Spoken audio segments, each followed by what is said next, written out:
All right, and last but not least, let's finally talk about Space Jam: New Legacy. This is the newest film to come out from Warner for their 2021, slate of films, right? And this is the official sequel to one of, the film treasures of the 90s. By like when you talk about 90s nostalgia, one show that always comes to mind is the first Space Jam movie, right? And just to get to the first Space Jam quickly, I remember seeing this when it first came out in theaters. I think all of us probably saw it in theaters or maybe saw it on TV afterwards. And I mean, it was a big deal. I mean, at the time, Michael Jordan was like the biggest thing, I mean, the biggest athlete in the world, you know what I mean? So seeing him in a live action movie with, animated characters, in this case, the Looney Tunes, was like, a match made in heaven, right? Um, and there was a lot going for it, right? It was Bugs Bunny, it was the Looney Tunes, right? It was Michael Jordan, and for me, it was really later when I realized, oh, it's actually based off of this Air Jordan commercial, right? So that's where it all sprung up from, basically, right? But yeah, back then it was a big deal. The big song was, I believe I can fly. You know what I mean? From him, yeah, he who shall not be named. Sorry, yeah, and that was just all over this movie, boy. So you kind of had to see it. Looking back at it, no, because yeah, I did recap it, before going into New Legacy.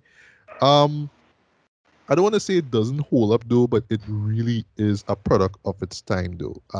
From the jokes, from the references, because there's a moment like the reference Pulp Fiction, and like it's only like a few years after seeing this movie, I was like, oh, that's where they got that from. Oh wow, you know what I mean? Michael Jordan's acting, woof, you know what I mean? Like he was just kind of just there, like I'm Michael Jordan. People like me because of my face. I don't even need to try that hard, man. You know what I mean?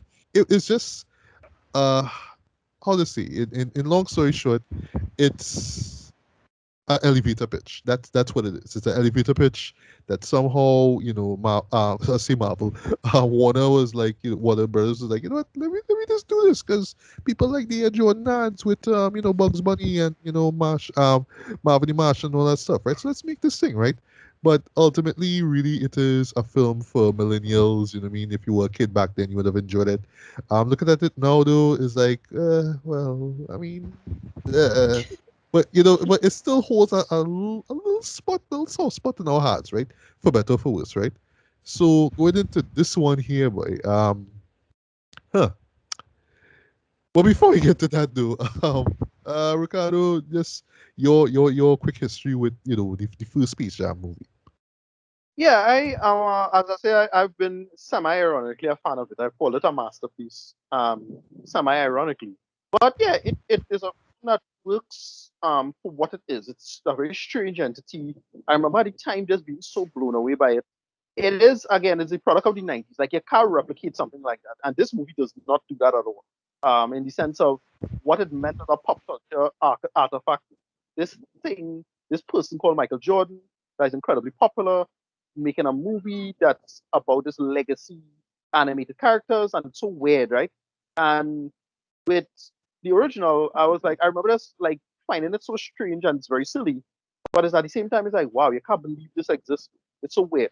But yeah, True, true. I semi ironically love it. It's very silly. It works kind of. It have a lot of like dumb bits in it, but it's incredibly incoherent. But at the same time, it have a lot of like subtext of what it's trying to say. And I'm gonna talk about. I mean, it's a shame that we can't get a longer, deeper conversation about this, because the person that they got that should have directed this, and well, he wrote the script, was kind of the perfect person to deal with something like this, given his history. But yeah, I feel they could have. All I'll say is that with the new one, I didn't completely hate it, but there's a lot of missed opportunities. But yeah, the original is a classic in my opinion. Yeah, For different, not films. right, right. Understood. Julian, your quick history with Space Jam. Yeah, I actually rewatched it and reviewed it. Actually, I think actually been last year. Oh no, earlier in the year when they brought out the Space Jam 2 trailer. And Right. yeah, it's and as Ricardo said, it's an odd movie. It's a weird kind of sports kind of comedy cartoon kind of hybrid. And actually, the best part of it, actually the Looney Tunes stuff works. The Michael Jordan is so wooden and so awful throughout. Some of the Boy, effects that they do are kind of weird. The soundtrack, oh, I'm not always big on soundtrack, but this soundtrack is awesome. That it Hit 'em is. It High is. song Hit 'em still high hits. is like it Yeah, slaps. It slaps. yeah. And I'm gonna bring up Hit 'em high with my thoughts on the new film. But The go new on. one. Yeah. So yeah, so it's as Ricardo says, an artifact is a completely thing of its time, and you kind of have to go into it. Um, but rewatching it, it really doesn't hold up that well, other than kind of playing on your nostalgia. Yeah, totally agree. Alice, your quick history with the first Space Jam. Um, sorry. If Honestly, if you hate it, it's okay. Yeah? It's yeah, okay to hate Space Jam. yeah, no, yeah, I'm gonna be honest with you. I really only watched it in my youth. I rewatched it as an adult to kind of wrap my head around, getting ready for this podcast. And I felt the same way. It's neither here nor there for me. I love Looney Tunes. Don't get me wrong, but Looney Tunes could stay in Looney Tunes by themselves without Michael Jordan or LeBron James, as far as I'm concerned. Um, the best movie for me that morphed like the real world with toon characters is still Who Framed Roger Rabbit for me. Of course, Nobody, yeah. yeah, nobody has been able to touch that film since. And yeah, yeah, honestly, yeah, it's neither there nor here for me. The old Space Jam and well, the new one when we get into it, well, you'll hear my opinion on that one. Yeah. Tracy, quick history with the first Space Jam, and then we'll get to summer. So here's my memory of Space Jam. I'm in high school. We have some kind of random test or SBA that we had to do. So I'm at my friend's house. We queue up two movies that day. It was a weekend. We queue up two movies to watch. One was Warlock 2, which, as you know, Wow. a huge Wow. Throwback, horror bro. fan. Huge I fan. haven't Love seen it, it, but love, I love. remember someone mentioned it at some Yeah. point in the podcast. I Technically, it's not a sequel; it's a remake. Yes, so that so is true. so it was Warlock 2 and it was Space Jam. That is a weird combination, and y'all know how I love horror, but for some reason I sat down and I watched it and I enjoyed it. I actually, so here's the thing, looking at, thinking about this new Space Jam legacy, I'm thinking about the original Space Jam. I will just throw this out. As much as Michael Jordan wasn't an actor and it was kind of a whatever that was, I was looking at it and I was thinking, but Jordan felt like, I don't know if it's because I got older or what, but at least with the Jordan one, it felt as if he was a measure of acting. I didn't get that with this one, where we will talk about that later. Space Jam for me was just real fun when I watched it. I haven't actively thought about going back to watch it again.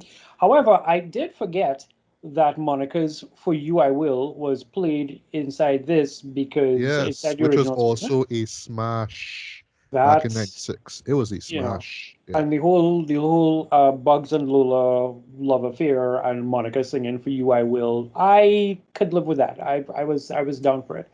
Um, Coming into, so for me, Space Jam has a nice little soft spot in my heart. There's a lot of memories attached to it. Obviously, joy. Coming into Space Jam 2, I guess. I really, if I didn't have to, if I wasn't here or if I wasn't like mildly curious, I probably would not watch it.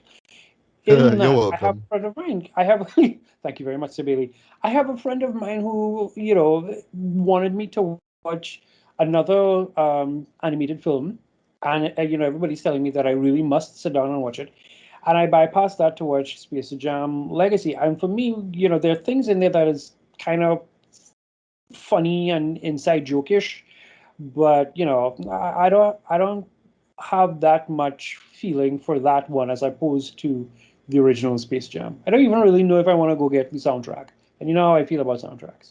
So Yeah, I'm gonna talk about the soundtrack for this movie here. But last but not least, some of your quick history with the first Space Jam movie. Honestly, I watched it as a kid. I absolutely loved it then. I never rewatched it ever again. I haven't seen it since. And I watched this because we were doing this. It's not that You're I would welcome. not have watched it. It just I would I would not have rushed to check this out right now. But after seeing it, I still would not have rushed to see this now. So we'll get into that. But that's basically my history, short and sweet. I remember how big a deal it was back then. I love the Looney Tunes, but I still remember Jordan's acting as being earnest but not good. And that's about the size of it. All right. All right. Well, I will just do like a quick summary of what this new legacy is about, and then I'll just jump into my thoughts, and you guys will just come in afterwards, and when we, share our reactions, right? So this one, instead of Michael Jordan, this time it stars LeBron James, right? Very, very likable NBA player and whatnot. I mean, one of the best players, arguably, in NBA history. I mean, bar none. We see his fictional family, actually. So he has, a young daughter who we hardly see in the film. Two sons. Well, the younger one is more in focus. That would be Dom, and his older son basically, basically he's good at basketball, right? They're both good in basketball basically, but the younger kid, he's actually interested in computer games, right? He wants to get into gaming, right? So there's this little subplot where he wants to go to this E3 summit, but the dad's like, no, you need to go to basketball camp and all that kind of stuff. It's like, Dad, you don't understand me, and I'm into computers and shit, blah blah blah, right? And it's all off of something from what LeBron went through from his childhood about him being into games, which is something that caught me by surprise. Because man pulled out our old, Game Boy. I was like, what? You know what I mean? Like, I had one of those late in life, whatever. Right. So I was like, no, no, no, it's not about games. Like, games is a waste of time. It's about, the basketball and getting better at it, right? So one thing leads to the other, and he gets invited to, the Warner Brothers studio, right? Which, yeah, caught me by surprise too, right? Because like, yeah, we gone. It's gonna be all Warner Brothers guys from seeing the water tower. Like, it's not just that you have to see it in the opening when you see the logo. No, we have to show you the actual place itself, right? This is where the show going, right? And it's about discussing this movie deal, right? And in the process, it's about something called Warner 3000. So it's the idea that you create a virtual version of yourself, basically, right? And what's odd in this movie now is that you think it's some corporate people who came up with it, but actually it's an AI, and a self-aware AI by the name of Algae Rhythm, right? Who is played by Don Cheadle, who, by the way, is currently nominated for an Emmy for appearing in Falcon and Winter Soldier for 98 seconds. Think about that for a minute, right? Think about I that. don't understand. I don't understand why does he couldn't get nominated for Ducktail? Whatever. Anyway, right. So algorithm now is like, you know what I mean? Like I want to be, loved and all that kind of stuff. And I want people to know that I'm smart and great and awesome, right? But the people, the studio people is like, no, this idea is shit. We don't like that. And he's like, no, you know what I mean? So but he has his eyes on LeBron, right? And specifically he takes note of Dom and his passion for computer software and all that kind of stuff. So long story short, now he kind of captures Dom now, and now LeBron now is forced to play a game of basketball now, to get his son back, right? But the catch is now, it's the virtual world, what they call it by the So, Silververse, so Silververse, that's what it's called, right? So opposed to the last film now where the Looney Tunes reached out to Michael Jordan now to help them win against the Monsters now LeBron has to come up with his own, crew, his own team basically, right? Which is a really smart call, I'll give him that, right? So he's like thinking, all right, well, there's Warner Properties, all right, cool. I want to get the Iron Giant, I want to get King Kong, I want to get Trinity, I want to get Superman, right? But through some circumstances, he runs into Bugs Bunny, right? And there's a nice little moment now where he's the only resident in Toontown, right? I think that's what it's called. Because through some circumstances, all the other tunes were called over or at least invited by algorithm to visit other worlds, right? And when we say other worlds, we mean other properties. So a character would be in the world of the Matrix, another character would be in the world of Metropolis. Like if you remember from the 90s Superman series, right? Um, There's, characters who are in, Mad Max Fury Road. I mean, take a wild guess who are there, which characters are there, right? And it's like that. So Bugs Bunny is like, all right, I guess gonna take this advantage now to get my old crew back, basically. And this, of course, includes Lola Bunny. If you remember, she was introduced in the first film now. And I'll talk about her in a bit, right? So yes, the gang is back now, and now they have to square off against, well, Algae Rhythm's team. And what he does now, he kind of incorporates what his son was doing, like where you could kind of create your own player now, and he Mhm. basically fashioned this off of some other like real life NBA players now, but he tweaks them out now. So be one character has spider legs, other character could turn into water and fire, which at first I thought was kind of ass, but it actually was like really really dope though. Like visually, it looks really dope, right? I'll talk about them in a bit. So yeah, it's this sort of battle, basically, this big high stakes basketball match, basically, sorry, basketball game, sorry, between LeBron and literally his son. And I'll stop here, right? Here's the thing with this show, right? So just right off the bat, um so seeing the trailer, I was like, all right, they're trying to go the Ready Player One route, where we just threw in a bunch of references and just bunch of characters, all that kind of stuff, right? So in my head, while I was watching this, I was like, it's 25 years since the first film came out, right? First film was just about Michael Jordan and Looney Tunes. That's just what it is. But okay, times change here, so all right, we have to talk about streaming services now. And yes, this movie is a full-on trailer for HBO Max. That's what it is, right? But I honestly didn't think that they were going to go as far as they did in terms of just incorporating as much Warner Brothers properties as possible. They put in the friggin' Droogs from A Clockwork Orange, my favorite movie of all time. They're there. And kids, you know what I mean, like 12 years old, up, not even gonna know who these characters Exactly. are. When you see the movie now, they're gonna be scarred as hell, but I love that movie, whatever. But still, they just decide to incorporate all these characters, and it goes even worse. They incorporate New Line Cinema characters too, because you see Austin Powers characters in it too, and I'm like, all right, guys, okay, I understand, I understand. Now, I, you know, the studio could come and, and say it like, well, it's just us being satirical. You know what I mean? It's just, just how we could access all these great shows and, in your fingertips and blah, blah, blah. But how I just saw it was just this glorified, like, just them just saying, here's what. We own all these guys and we just going to show this off in this. My God. So first off, this movie is like an hour and 55 minutes, right? First time I saw the runtime for this, I'm like, why is this movie so long? Like the first movie was roughly an hour and like 25 minutes, right? But this one clocks in at 115 minutes. So yes, it is way too long for its own good. But back to the property stuff. All right, cool. You get a couple of good bits with the characters in these movie worlds. I didn't really care for the Matrix one at all. The Fury Road one was dope because I love Fury Road. What caught me though was with Lola being in Themyscira, so they had Wonder Woman. But you'd think that they would have Yeah. kind of reuse shots from both Wonder Woman and 1984, but they didn't do that. They used this like I was comic wondering book about that thing, too. and I think they Yeah. got Rosario Dawson to play the voice of Is Wonder is Woman. So I'm Rosario like, Dawson. why they It couldn't get looks Gal kind of Gadot? like superhero girls Right. version Yeah. of Yeah. Drawn, as opposed to Yeah. even the 90s version. But yeah. Yeah, yeah. Yeah. And And okay, Rosario Dawson is the voice of Wonder Woman in the DCAU. So yes, yes. Yeah. And like, all right, this is where they're going. Okay, okay, okay. You know what I mean? Just an excuse just to shoehorn all these Warner properties. But it just feels so much like we just have to tell you guys, yes, in case you forgot, Warner is the one who gave you all these properties. Right? So yeah, sign up now for HBO Max. I mean, subscription, blah blah blah, all that kind of stuff, right? So yeah, that's what this is a marketing ploy basically. But while I was watching this, boy, I just couldn't help but feel, and I know some people will come out of it feeling the same way, that it feels shallow though. It feels kind of soulless. It just feels like we can't just that have was this the word be I was gonna use. yeah, we can't just have this Soulless. be you know animated characters playing basketball. It can't just be that.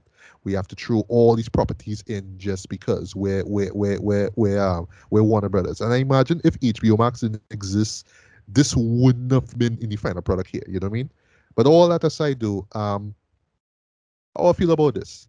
I kind of half about it. Like the first like okay, so on the positive side though, it is a gradual improvement over the first one. The story kind of somewhat makes sense, and I like the fact that Malcolm D. Lee, who directs this, really well, I should say the writers as well too, really went out of the way to say, here's what we have to kind of tell a story and kind of justify why things are playing out the way they do. So yes, they put effort into doing that. I felt that there was a lot of time building, leading up to the setup. In my opinion, like in the first act, it just kind of runs and runs and runs, and then we get to the actual conflict. Like, all right, cool. LeBron James, not the best actor neither, but he's charismatic. I mean, like when he's on screen, you know what I mean? He does his thing. He's given more dialogue, like considerably more dialogue than John never got, you know, in the first film. And I like the moments where he was animated as well too. And I kind of like the idea of, just having the Looney Tunes split up in different worlds and they just all come together and all that kind of stuff, right? And as far as the villains go, I wouldn't lie though, like Don Cheadle took a while to get to me. But over time I was like, you know what, this man like clearly having fun. So I like him, right? Not really a big fan of the character he plays, but I like the fact that he was having fun with it. You could tell, right? I like the whole father son conflicting, you know what I mean? Like I wish it was something a little bit more, you know, um more well thought out basically, as opposed to, oh, you don't want me to go to E3, so yeah, I'm gonna play against you in a game of basketball, Dad. Like it could have been a little deeper than that, you know what I mean? But then again, there's a Space Jam movie, right? As far as the game itself, though, well, even worse than the first film, rules are just thrown completely in the garbage way. There are no rules to this. People, characters just do things just because, and it just makes no sense. I do like the designs of over time, I do like the designs of the bad guys, the bad team, the goon squad, basically. I like the character who turns from water to fire. That was really cool. But I felt we could have gotten like more moments of them using their powers. Right? It was just like, all right, they do this one thing, but now the Looney Tunes have to do some goofy shit, and then that's how they stop the end, right? And that's it. The music, I felt like just the soundtrack. I felt like the songs they chose for this didn't work at all. Like it just held the film back so much because what made the first film work though is that yes, it was '96, but you took like what was the best of like '96 urban music and put it into this family friendly film now. Yeah, you just get like a couple of decent tracks here, there, but nothing really to remember, right? Speaking of music, there's a moment now, a painfully awful moment now, involving Porky Pig basically being the notorious PIG, right? And what pissed me off about this, Yep. right? This was where they was like, well, you know what? We had to kind of pay tribute to the '90s in a sense, so we gotta have this kind of rap battle thing. But the song that it chose, though, right, which is "Flavor in Your Ear," right, one of the Yeah. best hip hop songs ever. It's like, all right, well, the millennials gonna like this because it's flavor in your ear now. You know what I mean? As the Notorious PIG man, all that kind of stuff. But no, that scene was painful. It was offensive to me though. It was like, oh, we had a pander to the millennials watching this as well too, but I just did it in the worst way. They could have removed the scene. It was so bad, and not even gonna get to the rhymes. I'm not even gonna get to the rhymes. Terrible, right? Um. So as a whole, though, I'll be probably mention a couple more things before I get to it, right? But yeah, other than that, though, this kind of feels it's pretty much exactly how it's advertised to be, right? It's not just about a famous basketballer teaming up with the Looney Tunes and going up against these alien-like creatures. No, we have to throw almost every Warner Brothers property into it, and even worse though, they incorporate them as the audience, so in the back, and they look like just cosplay players, and this in the worst way, in the worst way. So overall, it is what it is. I know some people look at it and find as just shallow and whatnot, but to me, it's just kind of wanna saying, hey, this is where we at right now. We could show off right now. We have a streaming platform now. You know what I mean? Thanks to HBO, so we could kind of do this, right? Yes, it's a shameless cash grab and whatnot, though, and I imagine for really diehard fans of the old show, they probably will hate this. But the flip side, now I kind of see this as something that if I was a kid and I probably looked at the first film and thought it was so lame, I probably would have enjoyed the hell out of this. My mind would have been blown away, right? But last thing last though, this is kind of like the both strength and weakness of the film now.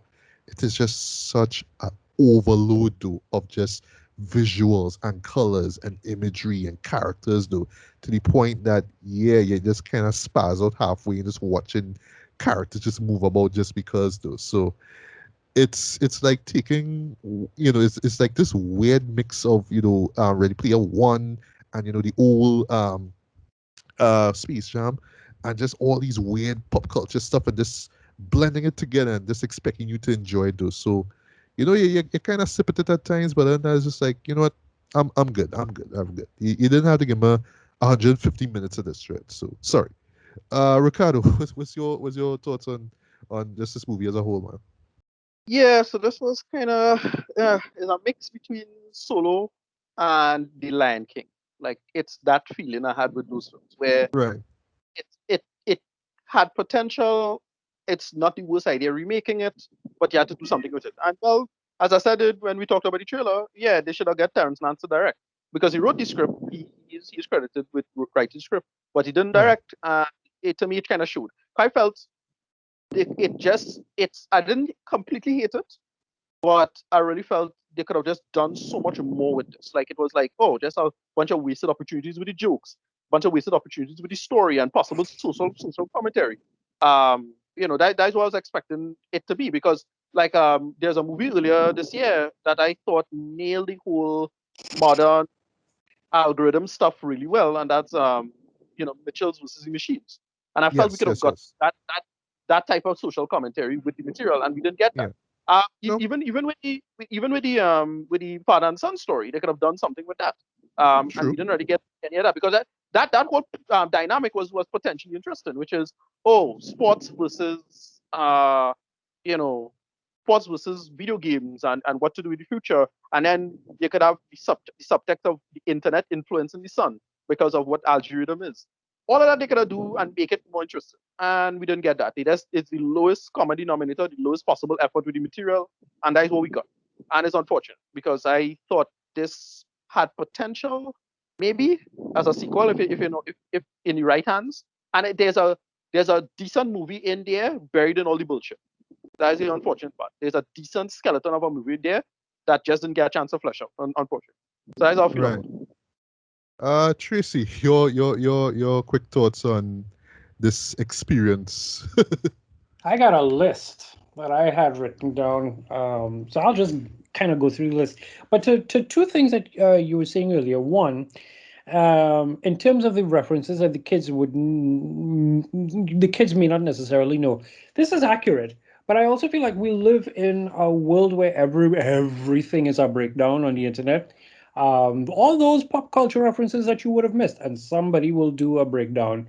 Like for me, sitting down and seeing a little clip of Casablanca and Sam and all that kind of stuff. Like I get that, but I'm not every one of them, but like a 17, 19-year-old, 21-year-old may not know half of these references, but they will go up on YouTube. Somebody will Mhm. do the breakdown, and that might inspire them to either go and see it ironically or just for the sheer fun of it on HBO Max. Huzzah!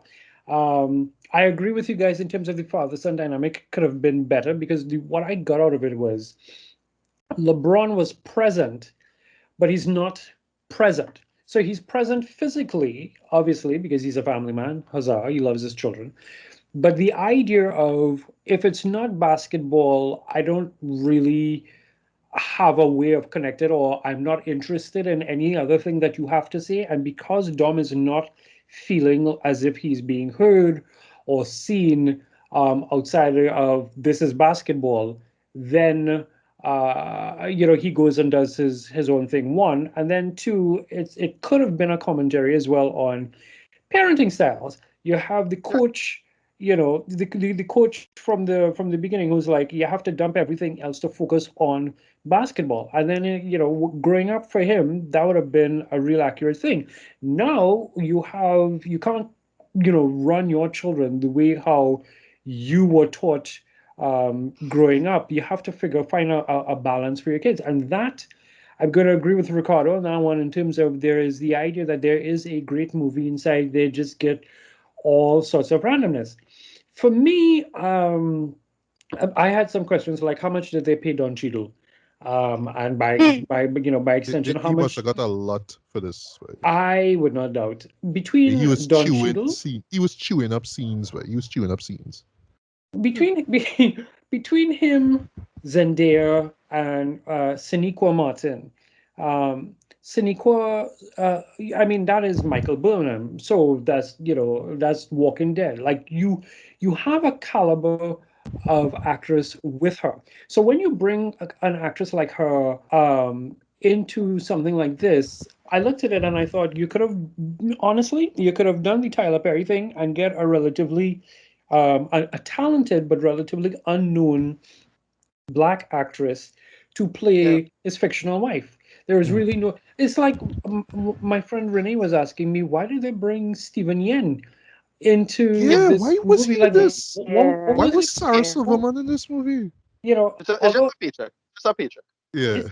it's the what I did like about like maybe having Sarah involved and the idea of Algie coming up with all of Warner's ideas is, I sat down there and I laughed my head up. It's like, oh, so that's how they work my DC scripts, Right. because they have an algorithm who's just doing stuff inside there. And then, like in the days of Sujahara, which I will not go into a rant about, but when Sujahara was there, you would hear reports about all sorts of things going on inside there, whether it is the Warner Brothers scripts that was just horrible or any other number of things that was happening inside there. Now that when Hamada came on board, things started to flow a little bit better.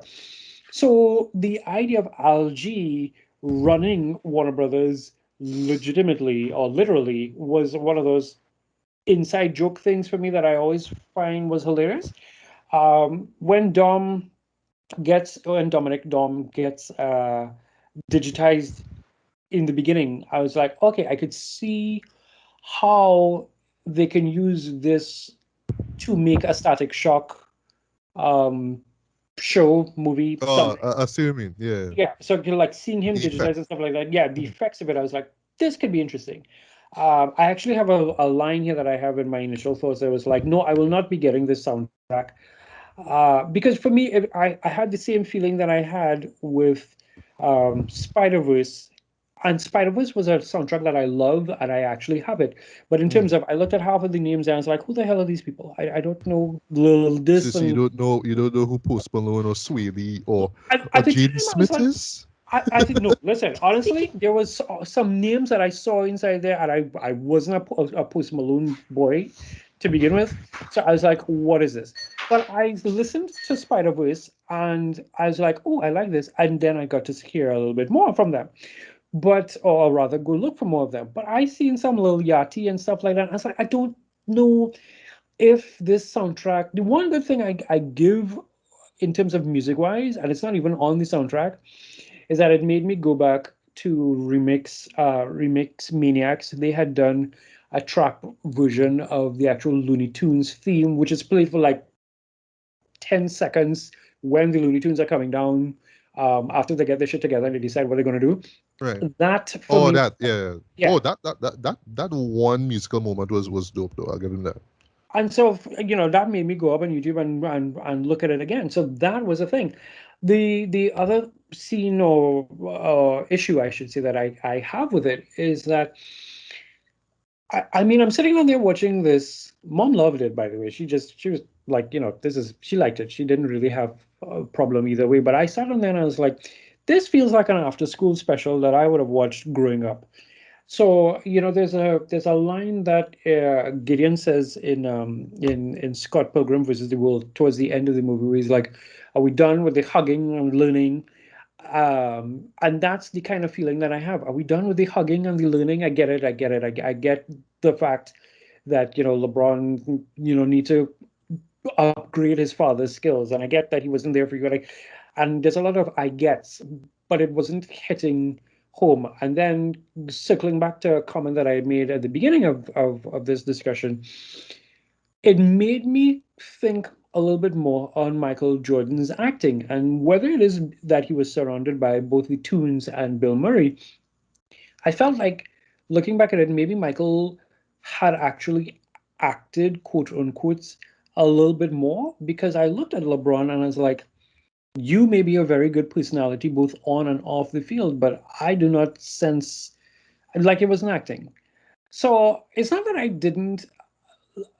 hated Space Jam Legacy, but I don't know if it's one of those movies that I will even do a rewatch.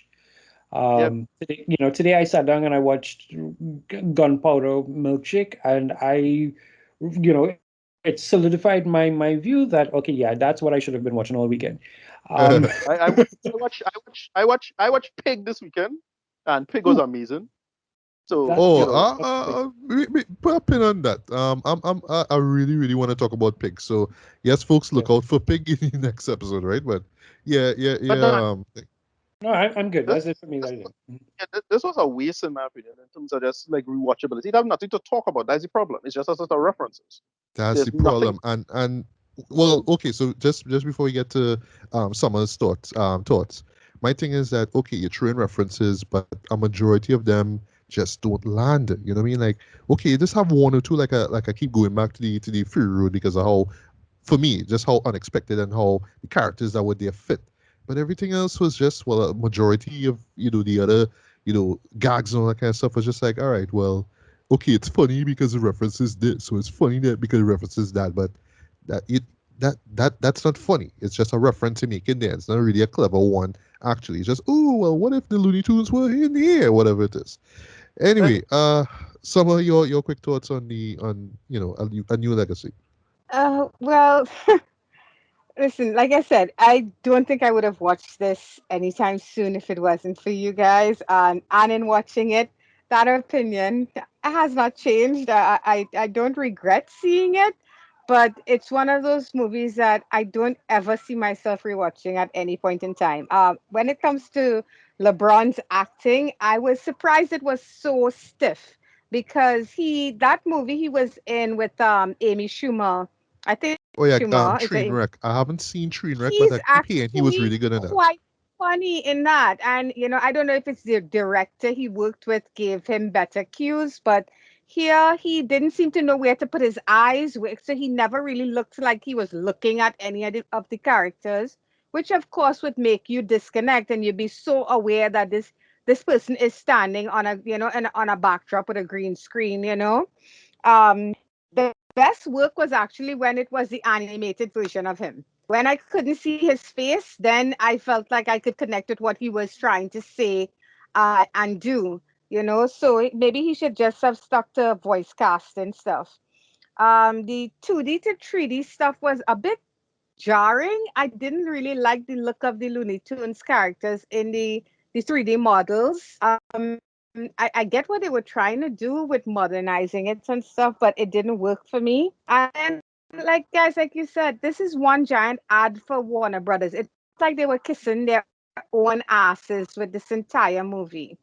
Not get past much of that was going on here. That it didn't even Ready Player One is a love letter to fans of video games and pop right. culture. Hmm. This is Warner Brothers being a fan of Warner Brothers. That's all. Yeah, That is all yeah. I got from this. And can we talk about how terrifying Don Cheadle was as an animated character? I don't know what that was, but I it Yeah, didn't look. something That was It wasn't off with the nice to look at. face. I was watching It the but was face. It just didn't uncanny work good. valley. It Yeah, was Uncanny Valley. really terrible to look at. Yeah. So Yeah. I don't, this is I don't, this I don't, is I not don't, something. no, I don't have a problem with that because it's like it's in a computer anyway, whatever. Yeah, It's but fine. it could have looked so much better. I mean, it just didn't But look it just I don't know. It didn't mesh together with everything else they had going on, that, and I that was couldn't a, stop that was looking at it and thinking of how terrifying it was. yeah, that was a complete missed opportunity because I felt like here's the thing with this. I get a feeling that they couldn't like use much from the previous Space Jam because to me the perfect opportunity is like, oh, make John Tiddle the final form look like the original monsters or something like that. Now.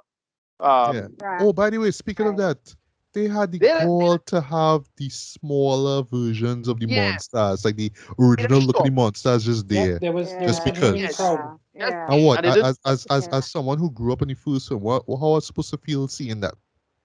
Come on. Yeah, I don't know what's the Yeah. point of that. And then they had another joke involving the original, which I thought could have been a great, like they could have used that smarter. Oh, and I know it's you just talk about. it's such a waste of a good joke now. Because like Yeah, boy.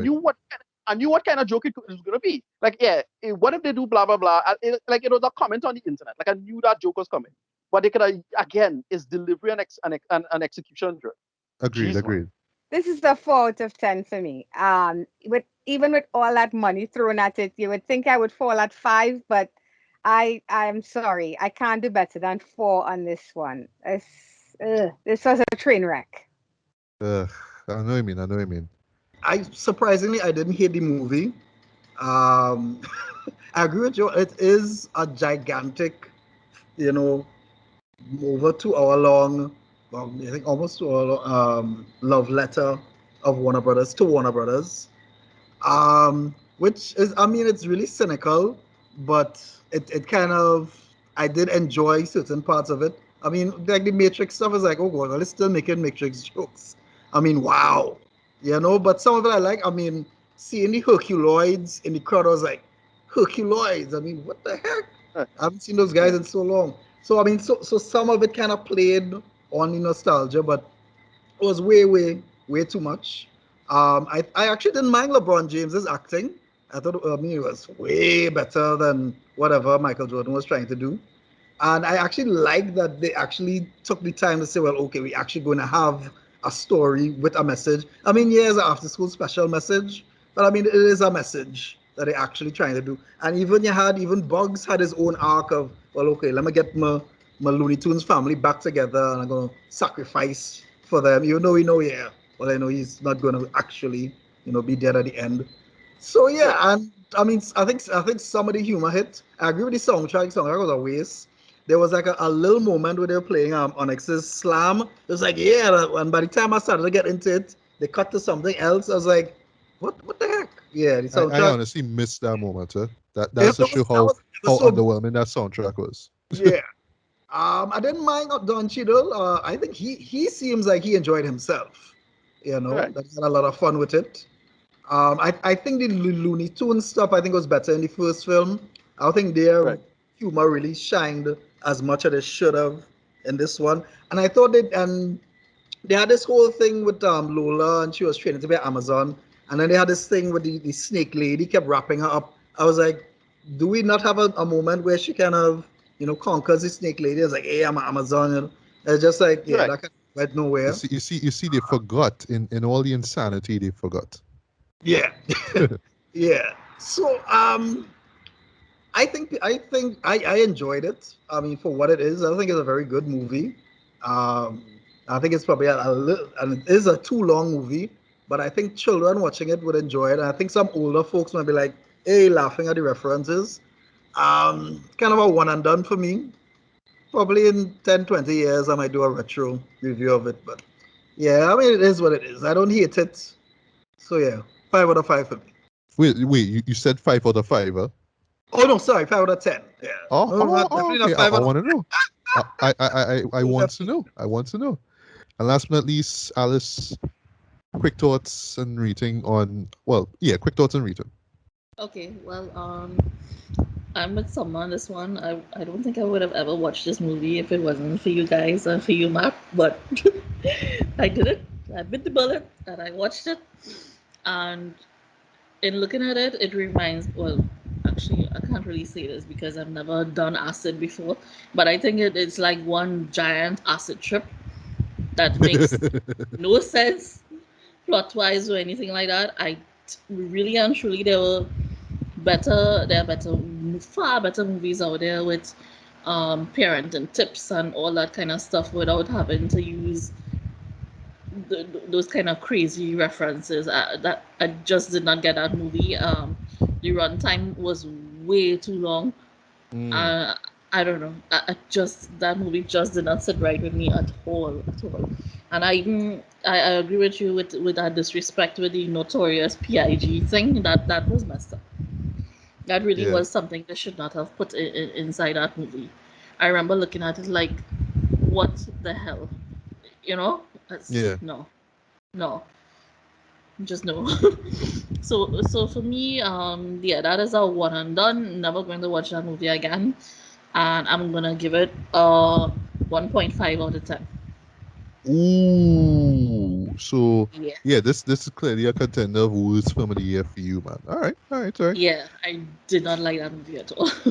Yeah, well, for me, I will give this lighter, decent 2.5 out of 5, man. I mean, see it if you want to see it. I guess if you're just looking for something fun and bright and colorful to watch, especially with family, I guess you could watch it. Though this is one that's gonna appeal a lot to to Gen Zers for sure. But for the millennials who grew up on the first Space Jam, they might find themselves kind of betrayed by this. It just really kind of lacks the spirit now of the first film. Now, and I understand we're in different times now, so the show had to kind of play out the way it did. But even still, like, a majority of the references just there just to show off, oh, we have all these properties, all this IP, and it's just a lot of style, but just not enough substance to justify its 150-minute runtime, in my opinion. So, I can't really say that this is better than the first film. Like it's more, how would you say, better made, I would say. A lot more ambitious than the first one, but in no way is it seen that it's a better film, in my opinion. Tracy, quick final thoughts and rating. Final thoughts and ratings. What did I give this? I had originally given it a 5. Yeah, let's go with 5. 5 out of 10. It was between a 5 and a 6, but I'm gonna give it a 5 out of 10. Like I said, I didn't hate it. So that's a good thing. I don't Yeah. have any residual.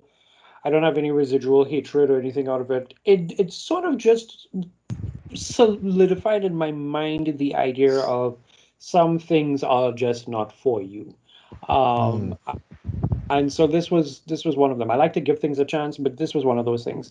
I think I go back to what Ricardo was saying. There might have been a really good story underneath here, but nah.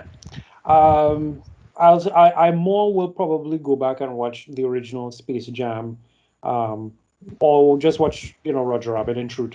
I'm done with yeah. that. Hmm. Yeah. We're just really That's seeing a a good lot, movie. though. Yeah. Yeah. All right, Ricardo, last words, written, Yeah, you know. as I, as I say, it's a shame that Terrence didn't get a chance to A, direct, and B, have the creative freedom that he could have had for this. As it was, it almost none of it works, to be honest, because one of the big problems with it is that Space Jam works as a cultural artifact. It's a different time of filmmaking, different times in terms of promotion and marketing, and that's what sold Space Jam. The soundtrack and all of the hype and all Mm-hmm. the stuff around it, not the film itself, right? And Yeah. now you want to make the film. So technically, as a core film, it's slightly better than the original Space Jam, Mm. slightly. But because Slightly. Yeah. none of the extra stuff like sticks or sticks with you, and this also applies to LeBron James himself as a figure in basketball and in history, right? He's nowhere near as big as Michael Jordan was. You could get I'm not gonna get into some debate of if LeBron is the GOAT or if Jordan is the GOAT or anything like that. But the simple fact is that he's nowhere near as interesting as a cultural figure as what Jordan was back 25 years ago. Simple, Yeah. right? That's pretty much it. And but as I say, they could have done something interesting with this, and it is a colossal waste. Sure, that's it. Right.